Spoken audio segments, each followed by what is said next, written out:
আসসালামু আলাইকুম, সবাই কেমন আছেন? আশা করি ভালো আছেন। ইনশাআল্লাহ আমি ভালো আছি। আজকে আপনাদের মাঝে একটি Samsung A02 ফোনটা মূলত হঠাৎ অফ হয়ে গেছে। অফ হওয়ার আগে ফোনটা অনেক গরম হইতো, প্রায় সময় ডিসপ্লে ঝিরঝির র্যাক আসতো। পরবর্তীতে এভাবে অনেক দিন চালায়, তো এখন পুরোপুরি ডেট হয়ে যায়। তো কাস্টমার নিয়ে আসছে, যেটা আমি জিজ্ঞাসা করার পরে আমি জানতে পেরেছি। তো এই মুহূর্তে আমি প্রথম অবস্থায় সিপিইউটা রিবুল করব। রিবুল করে লাগিয়ে দেখব যে ফোনটা রান হয় কিনা, না যে অবস্থায় আছে ওই অবস্থায় থাকে, না সিপিইউটা নষ্ট হয়ে গেছে। তা আমি আজকে দেখব। তো ভিডিওটি দেখতে থাকেন আমি কিভাবে কাজগুলো করি। আর ভিডিওটি ভালো লাগলে আমার চ্যানেলটি সাবস্ক্রাইব করে দিবেন, পাশে থাকা বেল আইকনে ক্লিক করে দিবেন। তো সিপিইউর মডেল নাম্বারটা হচ্ছে MT6739B। তো আমি আশেপাশে হিটসিং পেপার দিয়ে নিই, যাতে কোনো কম্পোনেন্ট বা কোনো আইসি আমার হিটের কারণে যাতে নষ্ট না হয়।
মাদারবোর্ডটা পুরোপুরি ক্লিন করতে প্রায় অনেক সময় লাগবে, এই জায়গায় ভিডিওটা আমি স্কিপ করে নিই। তো আমি এখন সিপিইউটা রিবুল করব ইউনিভার্সাল প্লেট দিয়ে। তো আপনারা যারা রিবুল করতে পারেন না, তারা আমার ভিডিওটি দেখবেন যে আমি কীভাবে রিবুল করি সিপিইউগুলো। অনেক টেকনিশিয়ান ভাই আছে রিবুল করার সময় প্লেটগুলো ফুলে যায় অতিরিক্ত হিট দেওয়ার কারণে, বলগুলো একত্রিত হয়ে যায়, বলগুলো উপরে ভেসে যায়। কারণ আমরা যে হটগানগুলো ইউজ করি, এই হটগানগুলো ভালো মানের হতে হবে, আর হিটটা কমিয়ে বলগুলো বানাতে হবে। আমি রিবল করার সময় যে হিটটা রাখি আপনার 210 বা 215 এরকম, আর ইয়ার রাখি জিরোতে।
তো দেখতেই পাচ্ছেন আমার আইসিটা পুরোপুরি রিভলভ করা শেষ।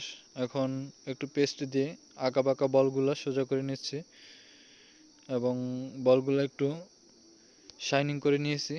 আর মাদারবোর্ডটা দেখতেই পাচ্ছেন পুরোপুরি ক্লিন আছে। তো হালকা একটু পেস্ট দিয়ে নিয়েছি। আর কেউ যদি রজনের ধোঁয়া দিয়ে লাগাতে চান তাও পারবেন। তো আমি বেশিরভাগ ক্ষেত্রেই আমি রিলাইফের একটা পেস্ট ইউজ করি, ওটা আমার তো অনেক ভালো লাগে তাই আমি ইউজ করি। তো আপনারাও চাইলে ইউজ করতে পারেন। তো আমি আইসিটা পজিশনে বসিয়ে দেব।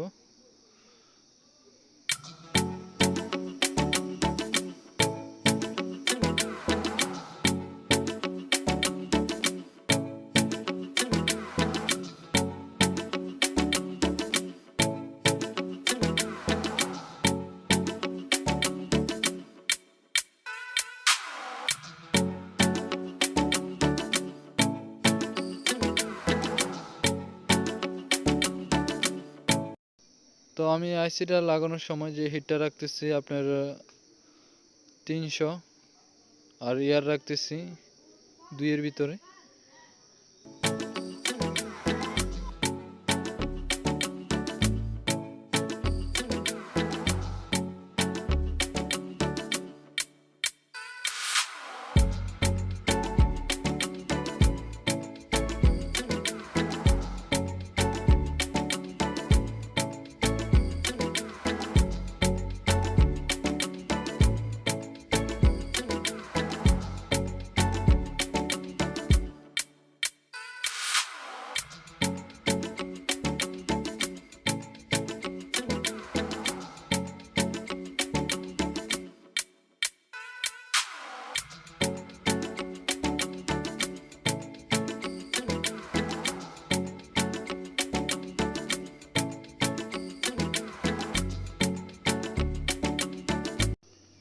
তো কাজ করার শেষে মাদারবোর্ডগুলো ভালো করে ক্লিনিং করে দিবেন, যাতে কোনো প্রকার ময়লা না থাকে, কোনো প্রকার পেস্ট আশেপাশে না থাকে।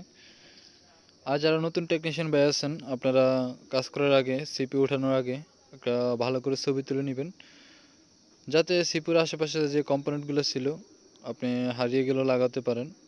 কারণ একটা কম্পোনেন্ট হারিয়ে গেলে আপনার ফোনটা ডেড অবস্থায় পড়ে থাকতে পারে। পরবর্তীতে আপনার পুরনো মাদারবোর্ড ছাড়া আপনি এই কম্পোনেন্টটা লাগাতে পারবেন না। তো আমার মাদারবোর্ডটা একটু ঠান্ডা হোক, তারপর আমি মাদারবোর্ডটা ফিটিং করে দেখাই যে আমাদের ফোনটা কি রান হয় না আগের পজিশনে আছে।